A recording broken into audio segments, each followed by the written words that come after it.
Unit 4. The Journey Ahead.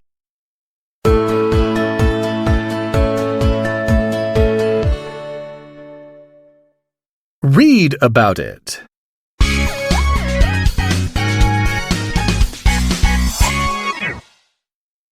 I was 25 when I was arrested for stealing a loaf of bread to feed my starving family.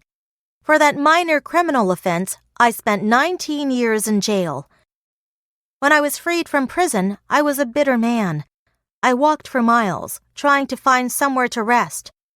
By the time I reached Dean, the sun had already set and I was hungry and exhausted. Then I headed for an inn, seeking accommodations for the night. Looking me up and down with doubt and suspicion, the owner of the inn sent a boy to the police station to inquire about me. When the boy returned, he submitted a brief report to the owner. Glancing through the note, the owner learned that my name was Jean Valjean and that I was an ex-convict. As a result, he refused to let me stay there. Later, I departed the inn in humiliation. I could sense that hostile feelings toward me were aroused and that my arrival would soon become the talk of the town. Just as I had expected, everyone in Dean knew that I was released on parole. Consequently, no one was willing to reach out to me, and even a glass of water was too much for me to ask for. Cold and starving, I was left shivering in the dark. Wandering along the streets, I stopped near a bishop's palace. Fortunately, the bishop saw me. He took pity on me and welcomed me warmly. Even after he knew my true identity, this man didn't drive me out of his house as most others had done. Instead, he invited me to stay and dine with him. That night, though I was lucky enough to sleep in a bed for the first time in 19 years, I couldn't fall asleep. I kept thinking about the precious silverware on the bishop's dining table. If it had not been for his invitation out of kindness and courtesy, I wouldn't have had a temporary shelter.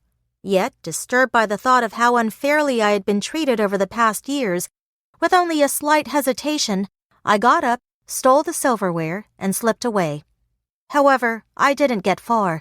By the time it was dawn, the police had caught me and taken me back to the bishop.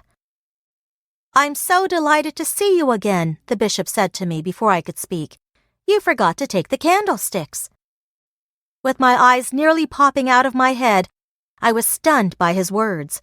The bishop had not only shown mercy to me, but also given his only belongings of value to me. After the police left, the bishop told me, "Everyone deserves a second chance. Promise me that you will use this silver to become an honest man." He continued solemnly, "Jean Valjean, my brother, you no longer belong to evil, but to good. It's your soul that I'm buying for you, and I give it to God." I soon left the bishop's house with my thoughts staying on my dark days in prison and on my wasted life. Filled with anger and gloom, I stamped around the countryside. As I sank into my misery, however, the bishop's words flashed through my mind. All at once, my thoughts of past events were somehow dismissed. The bishop's love and forgiveness had cast out my hatred for the world. From that moment on, I was truly free. I, Jean Valjean, became a changed man and never committed another crime.